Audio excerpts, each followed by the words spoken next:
চটজলদি অপূর্ব টেস্টের একটা মিক্সড ডালের রেসিপি আপনাদের জন্য আজকে নিয়ে এসেছি। এই রেসিপির মধ্যে আমি 3 রকম ডাল মিক্স করেছি, মসুর ডাল, অড়হর ডাল এবং ছোলার ডাল।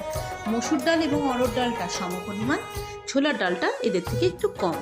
সব ডালকেই আলাদাভাবে 3 ঘন্টা মতন ভিজিয়ে রেখেছি। যেহেতু ভিজিয়ে রেখেছি তাই এতে সিটি বেশি লাগবে না।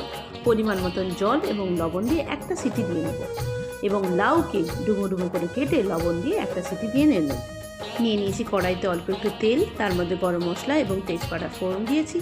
চিনিটাকে একটু হালকা ক্যারামেলাইজ হয়ে গেলে পেঁয়াজটাকে লাল করে ভেজে নেব। তারপর দিয়ে দেবো পেঁয়াজ বাটা এবং আদা রসুনের পেস্ট।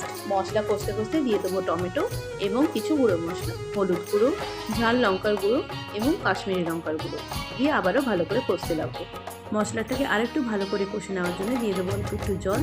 ব্যাস, মশলাটা রেডি হয়ে গেলে সেদ্ধ করা ডালটা এর মধ্যে দিয়ে দেবো। ডালের কালারটা বেশ চেঞ্জ হয়ে গেছে। দিয়ে দেবো অল্প একটু লবণ এবং সেদ্ধ করে রাখা লাউ সেদ্ধ করা জলটা কিন্তু ফেলে দেবেন না, এই ডালে জলের পরিবর্তে সেটা ইউজ করতে পারেন। দিয়ে দেবো অল্প একটু মিষ্টি এবং বানিয়ে নেবো একটা ফোড়ন। নিয়ে নিয়েছি তেল, ঘি, জিরে, শুকনো লঙ্কা, রসুন কুচি, লঙ্কা কুচি, কাসুরি মেথি এবং কালারের জন্য কাশ্মীরি লঙ্কার গুঁড়ো। খুব সাবধানে এই ছোটটা ডালের মধ্যে মিশিয়ে দেবো এবং একটু নেড়েই নামিয়ে নেবো আমাদের মিক্সড ডাল। অল্প একটু ধনেপাতা দিয়ে পরিবেশন করব।